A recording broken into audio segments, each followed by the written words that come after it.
कई स्टूडेंट का रिक्वेस्ट था कि सर एक बार हम लोगों को चैप्टर वाइज वेटेज बता दीजिए मैथ्स का, ठीक है। तो मैं आज वही लाया हूँ कि आपको सारे वेटेज बताऊंगा चैप्टर वाइज 11 और 12 का, ठीक है। तो 11 का जो होता है आपको मालूम होगा 20% 11 से कवर किया जाता है। किससे? 11 जो है 11 से आपका 20% जो होता है ना, 20% वेटेज जो है 11 का है, ठीक है। आपको मालूम है कि मैथ्स में कितने क्वेश्चन होते हैं? टोटल 50 क्वेश्चन होंगे, है ना। 50 क्वेश्चन में से आपको हर क्वेश्चन पर 2 मार्क्स मिलते हैं, यानी कि 50 क्वेश्चन 2 मार्क्स के हिसाब से टोटल कितना हो गया? 100 मार्क्स का मैथ्स हो गया, 50 मार्क्स का आपका जो हो गया फिजिक्स, 50 मार्क्स का आपका हो गया केमिस्ट्री। क्लियर? अब 20% वेटेज का मतलब है 10 क्वेश्चन जो होगा आपका कहाँ से पूछेगा? 11 से। टोटल कितने क्वेश्चन? 10 क्वेश्चन आपको 11 से पूछा जाएगा। तो 11 क्लास की अगर हम लोग बात करें तो यहाँ से 10 क्वेश्चन। 11 में कुछ चैप्टर है, कुछ चैप्टर नहीं भी है। तो कौन से चैप्टर है? ट्रिग्नोमेट्री जो 12th में भी है ना, उसी के आगे का पार्ट ट्रिग्नोमेट्री हो गया। स्ट्रेट लाइन 11 में, उसके आगे का part pair of straight line 12th में है, 1 मार्क्स का है। सर्कल 12th में तो नहीं है, सर्कल है 1 मार्क्स का। मेजर ऑफ डिस्पर्शन है, ठीक है। इसके बाद प्रोबेबिलिटी है, इसका आगे का पार्ट 12th में है। कॉम्प्लेक्स नंबर, परमुटेशन है, कॉम्बिनेशन, फंक्शन, लिमिट्स, कॉन्टिन्यूटी, ठीक है। ये सारे हैं। अब देखो लिमिट्स वगैरह तो कुछ चैप्टर्स तो आपको करना जरूरी है, कुछ चीज़ें छोड़ सकते हो, कुछ ले सकते हो, है ना। कुछ चीज़ें आपको आसानी से समझ में आ जाएगी। जैसे अगर मैं बोलूँ ट्रिग्नोमेट्री, तो ट्रिग्नोमेट्री कर लो, 11-12 में भी है। स्ट्रेट लाइन कर लो आप, 11-12 में मिल जाएगा। मेजर ऑफ डिस्पर्शन भी कर लो, प्रोबेबिलिटी भी कर लो। कॉम्प्लेक्स नंबर नहीं समझ में आता, छोड़ दो उसको, ठीक है। परमुटेशन कॉम्बिनेशन कर लो, ये भी 12 में है। लिमिट्स भी अच्छे से कर लो, ये भी 12th में आपका डेरिवेशन वगैरह में इस्तेमाल होता है। तो ये सारी चीज़ें आप कर सकते हो अगर बहुत ज़्यादा आपको फोकस नहीं करना है, क्योंकि पहले आपको क्या प्रेफरेंस देना? 12 का, क्योंकि 12th अभी पढ़ के निकले हो तो जाहिर सी बात है इस प्रैक्टिस है। मैं उनकी बात कर रहा हूँ जो बच्चे 11th उतना अच्छे से नहीं पढ़े।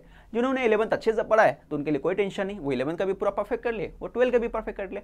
जिनका 11th अच्छे से नहीं हुआ है तो पहले 12 का पढ़ ले, फिर उसके बाद 11 का जो मैंने बताया है, अगर आपको जो रिलेवेंट लगता है, जो आसान लगता है वो कर लीजिए, ठीक है। अब यहाँ पे 12 पे देख लो, पहला जो मैथमेटिकल लॉजिक, ये 3 मार्क्स का है, इसमें से 3 मार्क्स पूछेगा। मैट्राइसेस जो है इसमें से 3 मार्क्स बोल रहा हूँ, सॉरी 3 क्वेश्चन पूछेगा। मैट्राइसेस से 2 क्वेश्चन। अब यहाँ पे कभी कभी थोड़ा आगे पीछे भी हो सकता है, एग्जैक्ट फिगर नहीं है, कभी कभी आगे पीछे हो सकता है, ठीक है। Trigonometric function 3 question, pair of straight line 3 question, vectors 4 question. देखो पेयर ऑफ स्ट्रेट लाइन तो मैं बोलता बहुत ईजी है ना, इसमें एक्सरसाइज भी कम है। पेयर ऑफ स्ट्रेट लाइन में एक्सरसाइज भी बहुत कम है।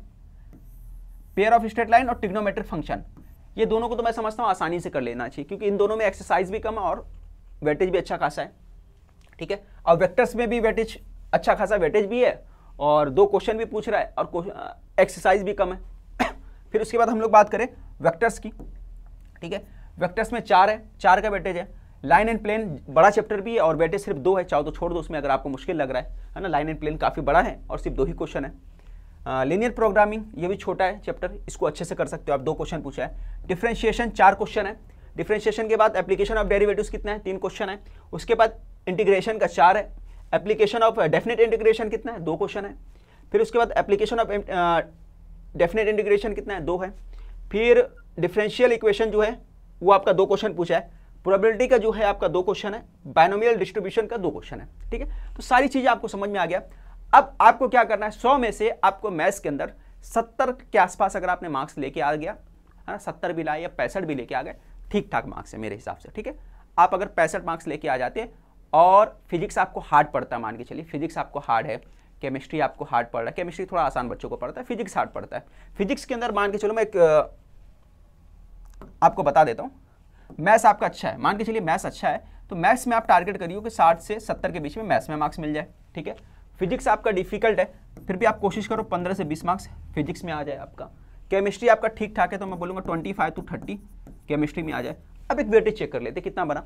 अब देखो कितना आ गया, ये 30, 51, ये कितना होगा 120, और ये देख लो कितना हो गया 25, 15, 40 हो गया, 40, 100 से लेकर 120 तक आपका आसानी से नंबर मिल जाएगा।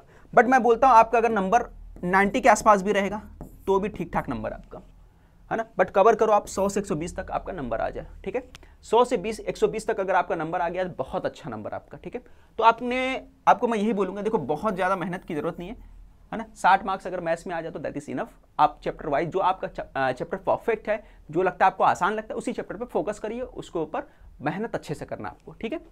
इसी तरह फिजिक्स में बाकी चैप्टर के अंदर फिजिक्स हो गया, है ना, केमिस्ट्री हो गया, ये मैथ्स था ना, बाकी सब्जेक्ट के अंदर वही करना है। तो पूरा का पूरा हमने चैप्टर वाइज वेटेज भी देख लिया और किस तरह से उसको करना है ये आपके ऊपर डिपेंड है। बहुत ज़्यादा की ज़रूरत नहीं, अपने को सिर्फ कितने मार्क्स चाहिए, 100 मार्क्स चाहिए, 100 से 120 के बीच में अपने को मार्क्स चाहिए। तो आपने हमें ऐसा प्लान बनाना है जिसमें 100 से 120 मार्क्स आसानी से मिल जाए, ठीक है। तो मिलते हैं नेक्स्ट वीडियो में। चैनल अगर आप तो मैं यही कहूँगा, देखो अपने चैनल पे भी है ना कुछ शॉर्ट मैथ्स के वीडियो मिलने वाले हैं, शॉर्ट ट्रिक बताऊंगा मैं, छोटे छोटे वीडियो बनाऊंगा, तो आप वो भी चाहो तो देख सकते हो, ठीक है। और मैं यही कहूँगा, चैनल पे अगर नए हैं तो चैनल को सब्सक्राइब करना और बेल आइकन का बटन दबाना ना भूले, ताकि आपको नोटिफिकेशन लगातार मिलता रहे।